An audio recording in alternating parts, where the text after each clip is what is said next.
Welcome back to Greater Than Group. Apparently, I'm supposed to do the intro all the time. Even though, Mitchell, you have the question this week. So, We just did the video like 3 times. What's your question? Okay, so question of the week. It's my turn. I'm laughing because we really try to do the week, but it has not happened. We have some videos that are like, we're not using that. Okay, Sorry, so what are some things that people tend to forget or oversee or slaps them during the process of, let's say, buying real estate? What do they overlook, like as a buyer, or what the do they not think population about in general? Like, what do they not think about when they're buying a Oh house? my gosh, property taxes and HOA fees and homeowners insurance, because we all just got slapped with that. And we knew it was coming because we had terrible storms. We had the Tabor tax be done with, and here we are. I had some interesting conversations about this actually today. Yeah. So let's start with property tax. So I had an awesome meeting with a roofer, and we were kind of talking about all the different impacts that last year's storms are having on this. No, this isn't property tax. Did I say property tax? Yeah. Okay, sorry. Insurance. On property insurance.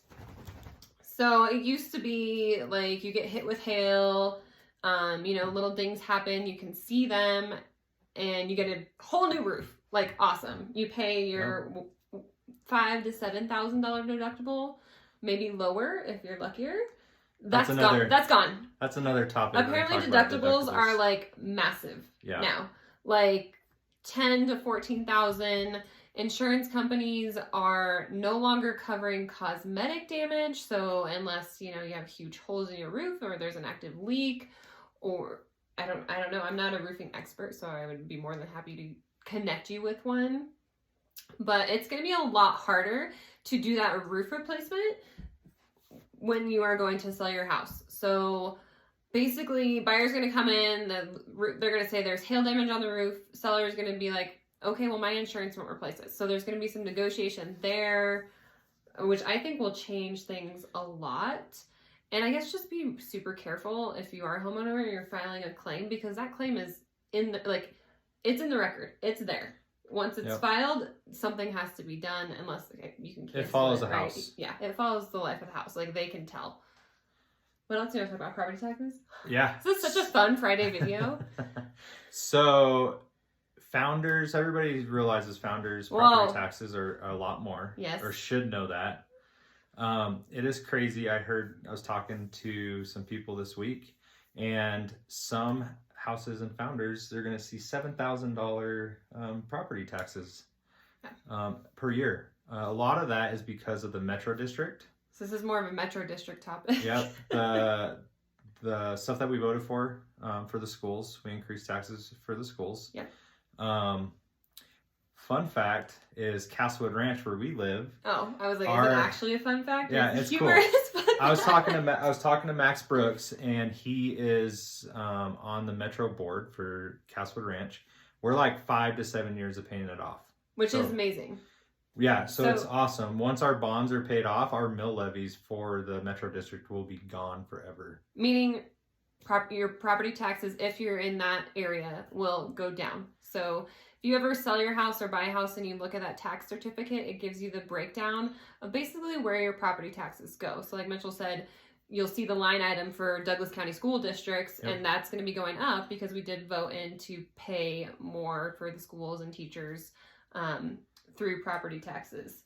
And then once Castlewood Ranch pays off their mill bond levy, you'll see that line essentially disappear or drop down, and that will lower your property taxes. So this year we went from, I want to say it was like 40 in the 40 mills on the mill levy for the Metro District.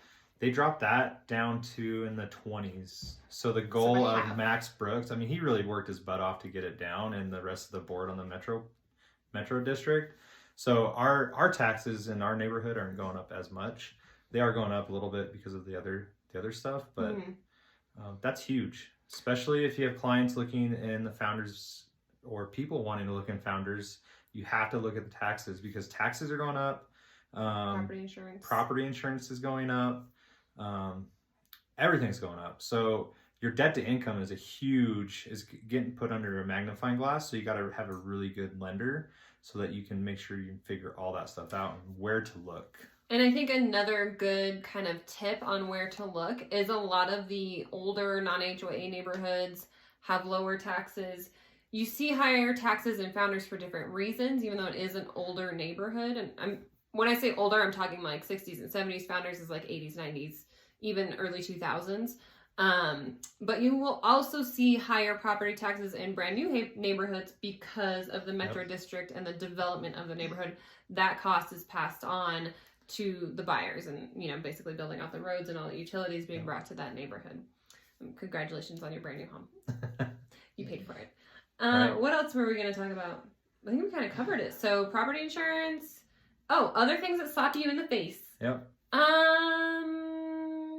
The ones that you gotta like, you have to. They're like hidden almost that you don't think about or know about. It all comes with experience. I would say slap in the face for, especially for first-time home buyers, is you don't really know what the home needs or what you want in it until you live in it for a while. Of course, always prepare for things like replacing HVAC, appliances, electrical windows. boxes, like windows. Oh, windows is a big one. Oh, yeah. This video kind of sucks.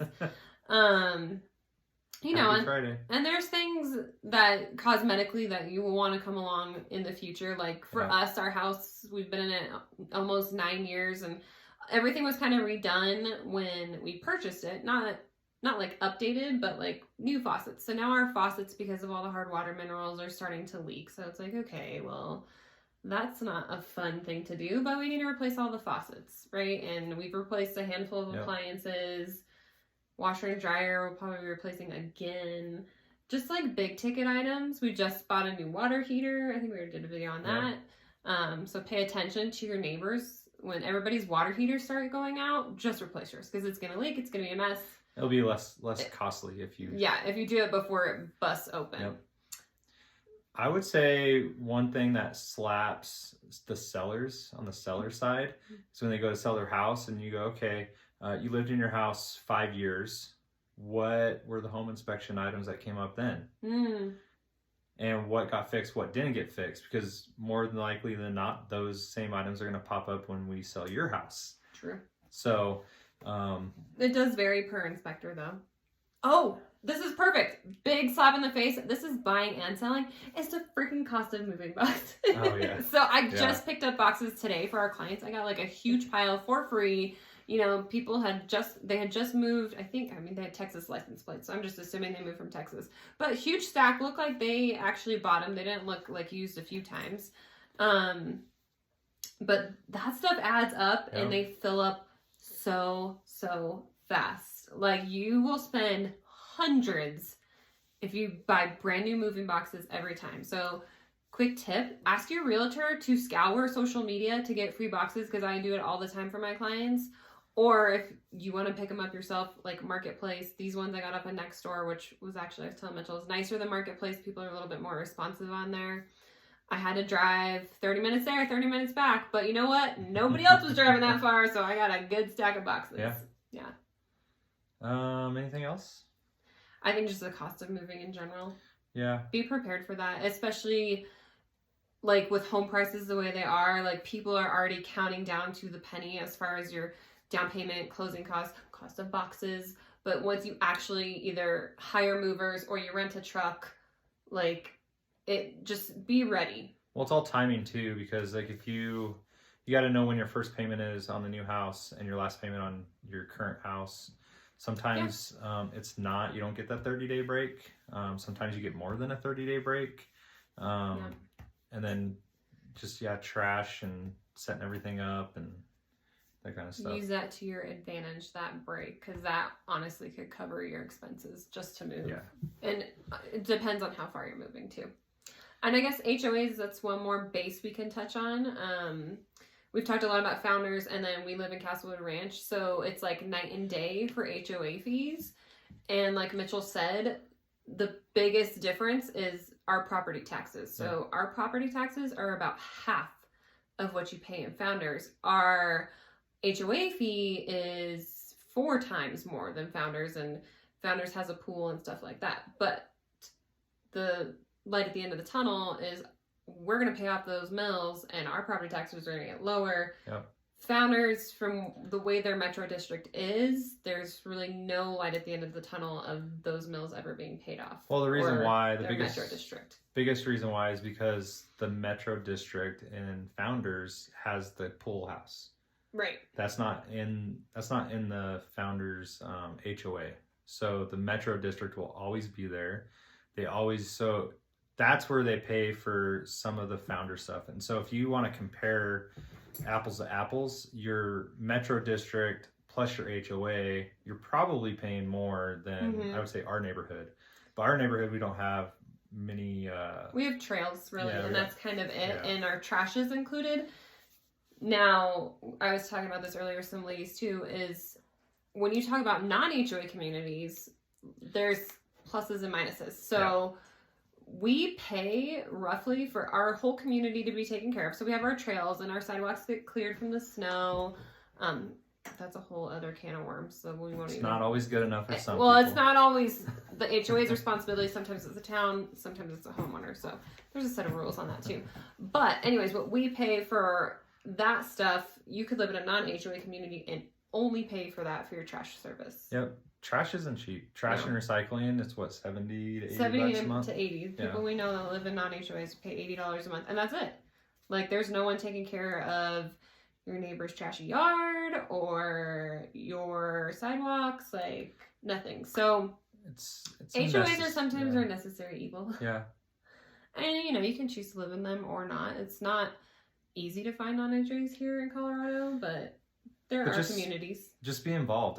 That's my biggest thing. Yes. Like, we got involved with our HOA, and just knowing the ins and outs of the rules and like they're not out to get you. Everybody's a volunteer on there. So they're just trying to keep the rules that they already have in place. And you have the right to review those rules. I know it's like the most boring paperwork. I think I had one client read through all of them, but hey, that's another big slap in the face is you close and you want to, I don't know, park your trailer in your side yard and then all of a sudden you can't. Because the realtor told you that you could? Yeah, don't listen to your realtor. The neighbor or friend. Read the paperwork that they send you because that will go over every single rule. You won't get any surprises. And like Mitchell said, get involved. Like, don't show up to the meetings just to like complain. Be there with an open mind to learn and truly understand why the rules are in place and what these people do for your community. And yes, some people are just there for other reasons, but they truly are typically there to maintain your community and maintain the value of your home.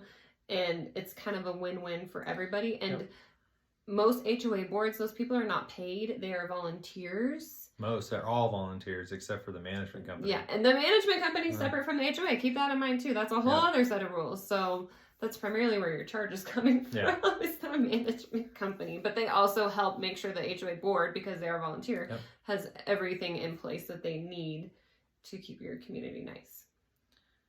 Cool. Anything else? You want me to slap you in the face? No. All right, guys. Thanks for listening. We'll see you next time.